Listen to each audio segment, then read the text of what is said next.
Hi friends, welcome to my channel. ఈరోజు Telangana style బెల్లం పాశం ఎలా చేసుకుందామని చూద్దాము.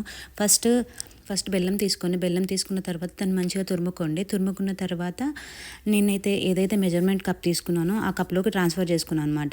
ఈ కప్తో 1 కప్ ఆఫ్ బెల్లం తీసుకున్నాను అనమాట.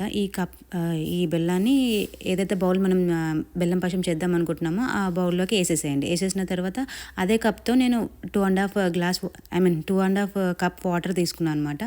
మంచిగా మిక్స్ చేసి స్టవ్ ఆన్ చేసేసిన తర్వాత అది అలా మరుగుతూ ఉంటుంది. నెక్స్ట్ ఇంకొక సేమ్ వేరే బౌల్ తీసుకొని మనం ఇందాక ఏదైతే మెజర్మెంట్ బౌల్ తీసుకున్నామో అదే బౌల్తో 1 కప్ ఆఫ్ వీట్ ఫ్లోర్ తీసుకున్నాను అనమాట, గోధుమ పిండి. తీసుకున్న తర్వాత అది మనం ఇందాక ఆన్ చేసి పెట్టాం కదా స్టవ్, ఆ వాటర్ ఇట్లా కొంచెం ఇట్లా మసులుతూ ఉంటాయి కదా, ఆ వాటర్నే డైరెక్ట్ ఒక టీ జాలి తీసుకొని ఆ బెల్లం వాటర్ దీంట్లో మిక్స్ చేసుకోవాలి. మనం ఎలాగైతే చపాతీ పిండి తడుపుకుంటామో సేమ్ అలాగే ఇది కూడా చేసుకోవాలి. చేసుకున్న తర్వాత నెక్స్ట్ ఆ బెల్లం వాటర్ ఇంకో బౌల్లోకి ట్రాన్స్ఫర్ చేసుకోండి టీ జాలితో. చేసుకున్నాక చూడండి ఇసుక ఎలా వచ్చిందో దాంట్లో. గోధుమ పిండి తీసుకోండి. తీసుకున్న తర్వాత తాలికలు ఇలా చేసుకోండి నేను చూపించినట్టు. అలా తాలికలు పిండిలో వేయడం వల్ల ఒకదానికొకటి అతుక్కోకుండా ఉంటుంది. ఫైనల్లీ తాలికలు అయితే రెడీ అయిపోయాయి. తర్వాత ఆ తాలికలు తీసుకెళ్ళి మనం ఏదైతే బెల్లం నీళ్ళు వేడి చేసుకున్నామో ఆ బౌల్లో వేసేయాలన్నమాట. వేసేసి స్టవ్ ఆన్ చేసేసి మరిగించాలి. ఒకసారి మంచిగా కలిపేసి మరిగిస్తూ ఉండాలి. తర్వాత పచ్చి డ్రై ఫ్రూట్స్ నేను కొన్ని వేసుకుంటున్నాను అనమాట, మంచి టేస్ట్ వస్తుంది. అట్లా పచ్చి వేసుకున్నా కానీ కొన్ని ఇంకా కొంచెం రోస్ట్ చేయడానికి ఉంచుకుంటున్నాను. సో అవి వేసుకున్న తర్వాత నెక్స్ట్ ఒక 4 ఇలాచీ తీసుకొని దంచుకొని వేసుకొని, మీ దగ్గర పౌడర్ ఉంటే పౌడర్ వేసుకోవచ్చు. నా దగ్గర లేదు కాబట్టి నేను దంచుకొని ఇలా వేసుకుంటున్నాను ఇలాచీ పౌడర్.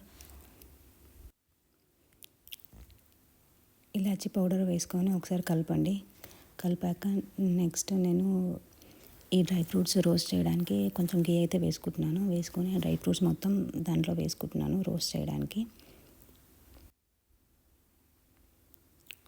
తర్వాత తాలికలు చేసిన పిండి ఏదైతే ఉందో అది ఒక బౌల్లోకి ట్రాన్స్ఫర్ చేసుకొని కొంచెం వాటర్ వేసుకొని ఉండలు లేకుండా మంచిగా కలుపుకొని ఆ పిండిని దీంట్లో మనం రెడీ చేస్తున్నాం కదా తాలికల పాశం, దాంట్లో వేసేయాలి. ఒకసారి వేసి మంచిగా కలిపేసేయాలన్నమాట. తర్వాత ఒక 10 మినిట్స్ ఉడకనివ్వండి అలాగే. తర్వాత మూత తీసి చూస్తే 10 మినిట్స్ తర్వాత ఎంత యమ్మీగా రెడీ అయిందో పాశం చూడండి. ఈ కన్సిస్టెన్సీ రావాలన్నమాట మనకు. ఒకసారి చూడండి, ఒక తాలిక తీసుకొని ఉడికిందో లేదో ఇలా తెలిసిపోతుంది అనమాట. మనం ఇలా చెక్ చేసుకోవచ్చు మధ్యలో. చూడండి ఎంత బాగా ఉడికిందో మన తాలికలు.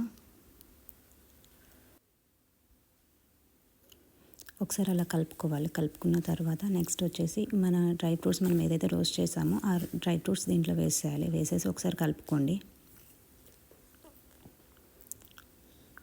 సో నెక్స్ట్ నా దగ్గర పచ్చి కొబ్బరి ఉందన్నమాట. సో పచ్చి కొబ్బరి వేస్తున్నాను. మీ దగ్గర ఎండు కొబ్బరి ఉంటే ఎండు కొబ్బరి వేసుకోవచ్చు. ఎండు కొబ్బరి వేస్తే ఏంటంటే చాలా డేస్ ఉంటుంది అన్నమాట పాశము. ఈ పచ్చి కొబ్బరి వేస్తే తొందరగా పాడైపోతుంది. సో అది వేసినాక ఒక 10 మినిట్స్ ఉడకనివ్వండి అలాగే. చూడండి మూత తీసి చూసి ఎంత యమ్మీగా రెడీ అయిందో పాశం. ఇది మొత్తం ప్రాసెస్ స్లో ఫ్లేమ్లోనే ఉడకనివ్వాలి. ఫస్ట్ 10 మినిట్స్, ఇప్పుడు 10 మినిట్స్ స్లో ఫ్లేమ్లోనే ఉడకనివ్వాలి. మధ్యలో ఒకసారి తాలికలు చెక్ చేస్తూ చూడండి, ఉడకాయో లేదో తెలిసిపోతుంది మనకి. చూడండి ఎంత బాగా రెడీ అయిపోయిందో మన పాశం. చూడడానికి ఎంత యమ్మీగా ఉందో, టేస్ట్ కూడా అంత యమ్మీగా ఉంది. మీరు కూడా ట్రై చేయండి. నచ్చితే లైక్ చేయండి అండ్ మీకు ఎలా వచ్చిందో కమెంట్ చేయండి. Thanks for watching.